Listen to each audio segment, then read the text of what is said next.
All right, welcome back to another episode of Football Fever. Quick segment today, but something that football fans needed to hear. I want to welcome back a friend of the show, Dr. Brian Veras. Doc, welcome back to the show. How are you? I'm good. How are you? I appreciate you having me back on. My pleasure. My pleasure. Look, we are appreciative of you. You know, football is a brutal sport, and I know a guy. I like to have a professional for these types of conversations. So, time is money, and that's why they pay you the big bucks. Thank you for stopping by again, Doc. I want to jump straight into it. Something that's been something that popped up on the headlines this morning, and I know a lot of fantasy owners want to know. A lot of football fans in general want to know. Cooper Kupp, he went high on a lot of people's boards. A lot of Rams fans are counting on him this year, but it seems to be that he has a hamstring issue. The headline was that he visited Minnesota. He went to Minnesota to visit a hamstring specialist to basically get more knowledge. He was going to do some research. This sounds like an issue, but I want a professional to speak to the whole hamstring issue. What are we dealing with? In your own professional words, can you kind of explain what's going on with Cooper Kupp, the hamstring issues, how that's going to affect him now and going forward, if you may? Yeah, Tony. Yeah, I got you. So essentially for Cooper Kupp, this go around, he has a history of a few injuries on that right side of the leg over the past few years. Right. But for this one specifically, on August 1st, he injured his hamstring with that just muscle strain. And these tend to reoccur and nag for a while. So it's if you can get it right the first time, you're pretty fortunate, all things considered. Right. And with him, it sounds like he had the reoccurrence during camp again, which might be delaying him for week one even with that too. So they're taking their extra precautions, bringing in more strength in numbers, flying him out to Minnesota to get more eyes on him because there's a lot of factors that can play into hamstring strains with that. So they just want to do their due diligence and figure that out to see if there's anything more that they got to look into and more they're missing for his case. Gotcha. Okay, all right. So as far as hammies, right, his style of play, the position he plays, talk to us about. Let's talk first about his injury history, if you don't mind. Yeah, I got you. So all of this information I was able to pull off DraftSharks.com, and they do a really good job. They have pretty much a diagram of his body and just pinpoints where every injury he's ever had has been. And he had an isolated concussion a few years back, but on top of that, he's got like 5 or 6 injuries all on that right leg, and that's the one that he suffered the hamstring strain on for this go around. Wow. Yeah, and some of it is pretty specific on why he might have a reoccurrence of this injury too, but just going down the list, I'm not going to get super detailed into this. Pretty much from 2018 to now, he's had some knee injuries, MCL sprain. He ruptured his ACL in 2018. Yep. That same season with that bruised knee. I'm not really too worried about that as that playing a factor in what's going on now. And then he has some foot ankle injuries as well too the year previously with that. So we got to consider everything up the chain from the foot all the way up to the hip and core when reassessing this hamstring injury. And I'm assuming that's probably one of the big reasons why they got some help from Minnesota to get second pair of eyes on him. Gotcha. And as far as getting like a second opinion, like normies like myself, we throw that around all the time. Get a second opinion. What's your take on getting a second opinion on something like this? I mean, he's a high profile athlete. What do you think the language, what's the undertone of that to you as it relates to his career, if that makes any sense? Yeah, no, I got you. So I'll preface it like this. Probably like a second opinion isn't the best way to word this just from my lens. It's more like a collaborative approach to his treatment with that. So like if you think more along the other lines with that too on a second opinion, it's like, oh, like my knee popped out. I want to get a second opinion to make sure this is happening with that. So that's going to be more to confirm what's going on. But with Cooper Kupp, we already know what's going on with him, you know. But with this, you have different experts in the field that specialize specifically to typical body region. So it could be leg, knee, hip, XYZ, whatever it is. So with their staff there, I'm assuming that they're reaching out to someone who sees these, and for most cases only these, on a more regular basis than what their staff sees with that. Gotcha. Yeah, so like more than a collaborative approach is probably a better way to term it from our lens right now. Gotcha.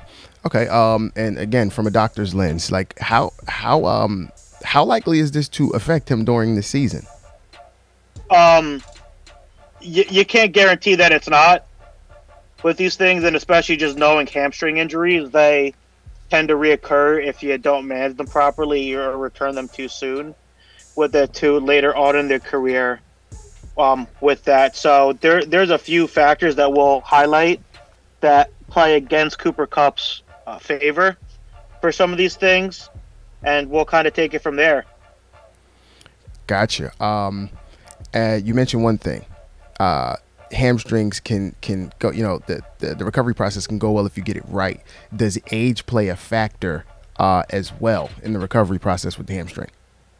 Yeah, no, so I was looking at some of the updated research in the CPG or clinical practice guidelines of how we would treat an injury like this. And essentially, this wasn't specifically for American football, but what they use is the age 23 as their cutoff for that. Wow. So essentially, if you're under the age of 23, you're not at a higher risk of re-injuring that hamstring. But if you're above that, you have a higher risk of re-injuring that hamstring with that. So if you think about it, most of these guys just in the NFL coming in, they're already hitting that bucket, just getting drafted as a junior, senior out of college. Wow. 21, 22, 23 at that point. So there's a lot of factors that's almost like, why don't these happen more? Even though these do happen a lot, it's like pretty much anyone is fair game for these, depending on position, other things like that too, that you're really involving these muscles more. Wow. Interesting. The 23-year-old threshold. So under the age of 23, less likely to be high risk. Over the age of 23. So yeah, like you said, coming out of college, hamstrings kind of, it's in the realm of possibility, right? Yeah, definitely. And as far as like from that research, that was in track and field athletes for sprinting, and Australian rugby, which is similar to American football with those things, just with the nature of the sports with that. Gotcha. So just some food for thought there. Gotcha. All right. So, I mean, this is probably going to sound ignorant, but this is why I have you to kind of educate me and the listeners and the viewers. I've always related hamstring issues with the speedsters, the burners, the fast guys. Is that not a thing? Because that's something that, if I'm incorrect about that, I'd like to know. I always attributed, like, if they had bad hammies, it was, the super fast guys. Can you talk to that a little bit? Yeah, no, and I necessarily wouldn't say that they have bad hamstrings per se with that too. There is a good amount of truth to what you're saying, just the nature of the sport and those movements with that. Hamstring strains are really involved with high-speed running, jumping, kicking, or explosive power movements. Pretty much anything that really recruits the hamstring. Okay. Because what we know about just how the hamstring functions, it functions at two joints, the hip and the knee. Pretty much, and it has to react in both flex positions, so when things are bent and when things are extended, and then those muscles have to pretty much adapt and respond to those things with that too. So with that, there's a lot of margin of error, you could say, for injuring one of these, and it's usually those high explosive movements. Another thing that's interesting too is just how the hamstring makeup in general.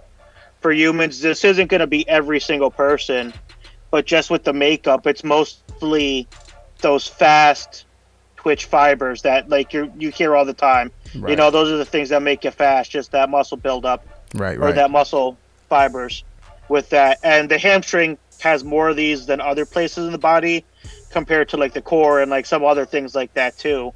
So with that, we know with just high power output, high velocity output, that you're more susceptible for an injury with that because of that. Awesome. Well, I appreciate you clarifying that for me. So hammies are not necessarily for the speed guys. It's the explosive guys, which could be speed, power. So I appreciate the clarification on that, Doc. And before we conclude here, I want to ask you, and you kind of answered it a little bit, saying that you can't say that it's not going to be a problem. But if you had to put together a picture for a Cooper Kupp this season based off of his injuries, his injury history, and versus what he's doing now, yes, it's a collaborative effort. But if you had to put a picture together, do you say he plays at a high level this year, or do they use him in a different manner so that it kind of works around it? What do you think? What do you think the season looks like for Cooper Kupp as a recovering athlete from a hamstring? Yeah, no, I appreciate the question. Just considering his history, his position, there's a lot of things that work against his favor, essentially, which isn't the news that a lot of fantasy fans want to hear. Right. With this, but kind of just going off some of the data and statistics with that, if you pretty much have a hamstring strain, you have a 3 to 4 times higher risk of getting another one with that. So that's just one thing that just doesn't it gives nature to how often these can reoccur and can linger on, right, if they're not taken care of correctly. Right. And comparing some of the risk factors that we have modifiable and non-modifiable, so essentially things we can and can't change for him. His previous injury history with that, so we talked about that right leg that's had a few injuries on there too. Those are things we can't change or improve upon with that too. We also talked about the age, that they look at 23 as that cutoff for those. So those are some things that we can't change just by our situation that work against them. Some other things with that too is just the nature of a sport and position. It's one thing if he was a lineman when he really wouldn't have to be running, sprinting, some of those things like that. But he's got to be full velocity, full go, sprinting, cutting, jumping, all of those things that we know are mechanisms of injuries, as we like to call them, for hamstring injuries, any of those explosive movements with that. So considering all of those things, I would say that considering the risk factors, his age things aren't necessarily in his favor with that too, but we can't necessarily predict the future as well too. That's why I believe that they're going out. They want to do this right, especially with the reoccurrence there, because there could be a whole slew of things that can contribute to this outside of the hamstring in isolation. Right. I want to take the next minute to extend some gratitude and a lot of respect for what you and your colleagues and everybody in the field does. Everybody respect science. Respect medical, collaborative efforts. We're watching research. We're basically watching research right now. Football fans, Rams fans, Cooper Kupp fans, fantasy owners. It's a toss-up. We've seen this before in football, but now we're a little more informed. So with all due respect, Doc, I thank you for your expertise, man. I look forward to talking to you this season. About injuries and just kind of learning more. I want to sound smarter when I'm doing the show too. You know what I mean? But tremendous amount of respect for you, what you do, all your colleagues, everybody in the field. Science, thank you so much for what you do, Doc. Anything else you want to kind of add in regards to what we talked about today? Yeah, no, Tony, I appreciate you and everything you say. Not a lot of people like to give us that love. You know what I mean? So we take it to heart when you do get it with that too. But just one thing I do want to consider and discuss before we tune out of here, just understanding like hamstring injuries in general, that the range of rehab is it's open, it's vague for the most part as far as that timeline. So typically you have that, and an athlete can come back anywhere from 3 to 28 days. But as far as the rehab process and more of that lens that I work in particularly, that it can take up to 6 months for some of these things to really get right. And just the nature of football, he doesn't have 6 months to deal with. Right. That's probably why they brought him in just at the end of training camp for that, try to get him back into the season with that. So there's a lot of factors to consider with the timeline as well too.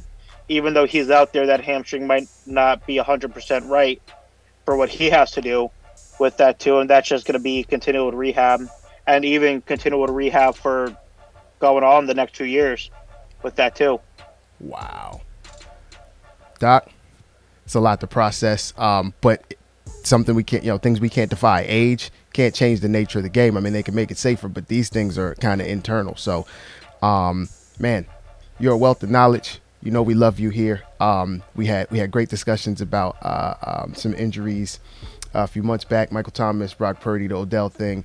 You are a gem, and we are going to need you back during the season. So I'm hoping that I could maybe call you from time to time when something happens that I don't understand. Because everybody in the YouTube comments is a doctor, but you're actually a doctor. So thank you for your time. You're welcome back anytime, man.